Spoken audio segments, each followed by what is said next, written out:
Alaikum and welcome back to Women's AM. This morning I'm joined by Sister Nusrat, Sister Nazia and Zara to discuss technology and Islam. Of course we want to hear from you, so please do call the studio with your comments or your questions. The number to call is on your screens now, and you can also tweet us at Islam Channel, #115. So, sisters, women and technology, where do we stand with that? How have they contributed to technology? We've heard about the men. What have the women done? There have been some significant contributions. I'll mention a few of them. But before going into that, I just want to flag the fact that in Islamic history, the gender of the inventors was not of significance. It was considered that everybody would be involved in these activities. So there was no specific demarcation or specific celebration as we are wont to do today, to say, oh, women did this or men did that. It was just Muslims did this, we did this as human beings. So I'll mention a few examples, but it's just important to bear that in mind. The other thing to bear in mind is also that the environment in which these scientific discoveries and these technological advancements actually flourished is one of the key things that we need to be aware of. The fact that they had, and many historians have commented on this, is that they had stable government and they had enlightened policies on science. They had an enlightened view towards how science and technology should actually be considered. So within these circumstances or these conditions, which I think even Adam Smith, the founding father of capitalism, even he commented that in the Muslim world they have the conditions and the environment in which these things can really flourish. So that's one of the important things. Now, so what are some of the examples of what women did? So, for example, I've got a few key ones that come up a lot, so they're good to be aware about. So there was Zubaydah bint Ja'far al-Mansur, and she basically built and designed a path of wells and service stations on the pilgrimage route. Oh, wow. All the way from Baghdad to Mecca. So there was a lot of engineering, a lot of ingenuity as well required for that, a lot of, advanced sort of forward-looking thinking in that. There was a woman named Sutaita who was a serious mathematician, and she was an expert witness in these matters. And there was a sister that you already mentioned, Maryam al-Ijliya, and she invented astrolabes. So there were a lot of very key pivotal things that women in the past have come up with, but they were just known as Muslims who did this, not necessarily women.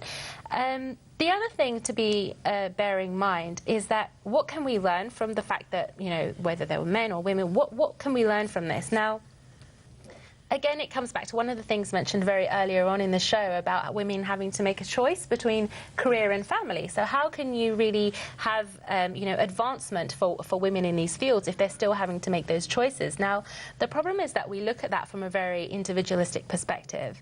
So I touched on this earlier as well, but we have a tendency to view a man or a woman as being in isolation from surrounding circumstances, people of other needs around them. How do they balance these out? Now, the thing is, individualism actually inhibits your advancement, because it means that to do it all, or to have it all, you have to do it all. So if you want a career and a family, you're the one that has to do everything. In Islam, rather than you being the one doing everything, because of this cooperation between people, your obligations are balanced out so that you are more able to pursue and advance in these areas. And a very quick example, my time in Malaysia, I was invited by an organization called Wanita Isma, which means the women of Isma, and Isma is the name of an organization there. And what was amazing about these women, first of all, there were hundreds of them that I met, and then probably thousands of them throughout Malaysia. They had, seemed to me, an average of 6 children each, either a master's or a PhD, and full-time working. And I thought, how? And also volunteering with this organization. And they were at the forefront of their careers, at their industries. And I wondered how they did this, just as these women did it in the past. How did they do all this? And it was through mutual cooperation. So they would, because through this organization, this community assistance, they would help each other out with childcare, they would help each other out with chores or errands. People who were good at certain skills would be assisted in advancing in those fields. If they had a gap within the society of what they need, like, for example, they mentioned that they didn't have as many lawyers as they would like to have. So those who are women who are coming up, or even the brothers who are coming up to university age, if they were interested in that field, they would be supported in going into law. And this kind of cooperation and this assistance is one of the key lessons that we have to take away if we do want to rediscover that kind of advancement for the purpose of benefiting society, not just for our own gain, but for helping Muslims and other people of other faiths and other communities as well. Definitely, I think working together, it's a beautiful thing that they've done. I think there's a lot we can learn from those sisters over there, but definitely working together. So, Nusrat? Well, touching upon what Zara said, yes, there are women that have contributed towards technological advancement. So Mariam Al-Ijliya and her invention of astrolabes. Actually, she was an apprentice to her dad, who was actually a famous astrolabe maker. And astrolabes were used to determine the position of things such as the sun, the planets, and actually we even use them in terms of determining prayer times, so when Ramadan starts, when Maghrib and other prayers start. So in addition, she actually furthered navigation and timekeeping. When we look at the importance of this, actually, it shows the importance of encouragement in pursuing fields that are actually going to not only help yourself, but obviously she must have gained some kind of pleasure from doing this, but she looked at the wider society, so we shouldn't look at advancements as being individual. And it shows that also that not only should gender not preclude you from advancing, but also the importance of family encouragement. So the fact that her father encouraged her in an industry which predominantly, especially during the 10th century in Aleppo, Syria, would have been considered unheard of for a woman. So that was something to actually draw from. And the basis of contribution, we shouldn't base our contributions on individualism, but rather on how we can benefit humanity as a whole. And it's through these kind of advancements that actually we see that it draws people to Islam more and it helps the society flourish. No, I agree. We've touched on really positive aspects of technology and advancements, but is there another side to technology where, you know, it's not so controlled and it can lead to other things? Sister Nazia? I think before I touch on that, we have to just bear in mind that Islam doesn't oppose modern inventions that are beneficial for mankind. You know, it's something that it's sufficient for something to be used in the name of God for his purpose, yeah? So something like this, technology, we have to remember it's something that's not inherently good or bad. It's just something that we harness, something that we use. And this is where technology can be something that can be used for the purposes of good, or it could have a really bad objective behind it, depending on the user and how they approach it. In terms of today, we're witnessing an amazing era where we are seeing technology just moving forward so fast, and it's incredible the things that we are seeing. We are seeing things that are unfolding for the good of humanity. We are seeing things that are beneficial for humanity, but at the same time we're also seeing a rise in the abuse of technology.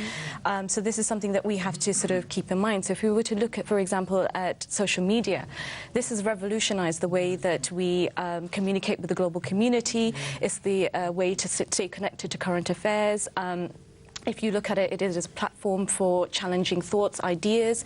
It is a platform for promoting businesses in a global market. So when you look at it, it has so many benefits to it, but then there are sides to it that can have very damaging effects, particularly to the individual. So we're talking about things such as addiction, behavioral, antisocial behavior, paranoia. You can have a pursuit of activities which are for worldly objectives and showing off, all these kind of negative traits that can emerge from such a technology. We're also seeing predators within this technology who are using this as a way to harm and abuse other people. So, for example, we are now seeing cyberbullying, fraud, criminal activity, those type of behavior emerging. But it's really important that I think we appreciate that it's not technology that needs to be checked, it's society as a whole. Because it comes back to what I was saying, that technology is a huge responsibility for us. You know, at the end of the day, we've been given the faculty of intellect, the knowledge by Allah subhanahu wa ta'ala. We are where we are because He has given this to us, and it is a responsibility for us, and we have accountability towards this. So in terms of technology, how it is used, ultimately it's not the fault of technology, it is the morals and values of society that needs to be addressed. So, you know, as Muslims, we understand that we have to use what is beneficial, what's at our disposal, but we're also prohibited from using things which will cause harm to ourselves and to others. So this is something that we have to keep in mind. No, I think that's really important, the fact that, you know, you've got there to use technology, but then how would you balance it out? Sometimes I feel like technology is there and you want to utilise it as much as you can, but is there a balance that you need to have? Sister Nusrat? I think generally when we look at technology, we have to realise that, yes, there is a balance needed, because if there's no balance, i.e., for example, unregulated usage, we find that that's actually detrimental to us in terms of our ability to even reason and relate to the rest of the world.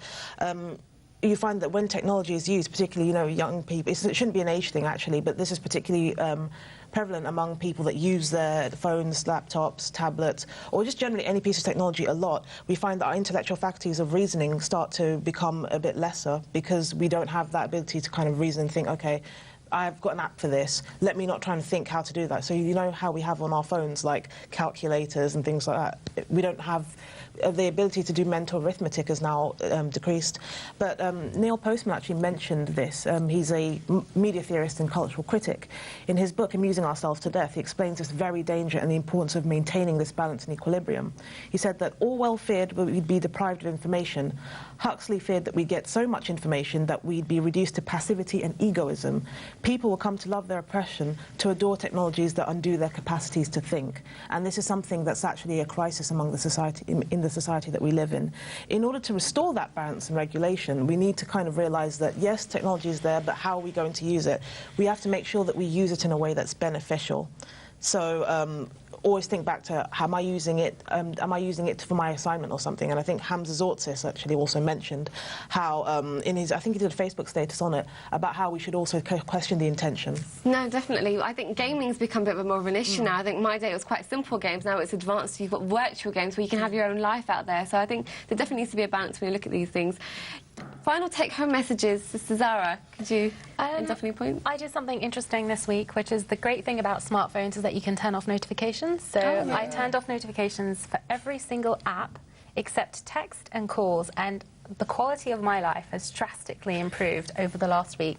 Just as you were saying how there's constant, you know, what it is constant stimulation and no time to think. Yeah. And I realised that since having a smartphone, my creativity, my ability to time out has just completely diminished. I turned off notifications. I would advise anyone to just try this. It's not going to harm you. If there's anything really urgent, people will call you. And I decided I was going to only go on social media maximum 20 minutes. I ended up not even needing it for 5 minutes at the end of the day. I realised how much time is wasted on these things. Good time management on your part then. Sister Nazia, how about you? Any tips that we can do? I wish I could work out how to turn my notifications off. Maybe she can show you after the show. Say you can show me some of those, but definitely, I think, you know, like I said, I think it's just a simple reminder that technology, yes, it has its uses, yes, there are many benefits to it, but then, as with anything else, there's also a downside to it. So it's very important to find that balance. So it's really important just to that, you know. To learn how you can live with that. Maybe this Ramadan, maybe limit our internet access and technology access and go back to basics. Sister Nusrat? I think one of the things is set a goal, in the sense that instead of trying to maintain that balance, as it's very difficult, set a goal for, OK, I'll allot this time for that. Sorry, I have to close you there, wrap you up. We're running out of time. Jazakallah for all your comments, sister. Technology can be a force of good or bad, but attaining knowledge and maintaining the correct etiquette regarding usage, we can make the most of the benefits of technology. Prophet Muhammad, peace be upon him, has said, seeking knowledge is an obligation upon every Muslim. Advancements in science and technology are among the ways and means to develop the Ummah. We ask Allah subhanahu wa ta'ala to enable us to attain knowledge which is beneficial to us, inshallah. Ameen. We've had a great discussion this morning, alhamdulillah. But if you have missed any of this episode, please do not despair. You can catch us tomorrow for the repeat show at 6 a.m, inshallah. And of course, we have our highlights this Sunday at 3 p.m. That will give you a roundup of all the best bits from this week. We're off to another break now, but do stay tuned as we back after for our last segment, where we'll be discussing the concept of harems. See you in a few minutes. Assalamu alaikum wa rahmatullahi wa barakatuh.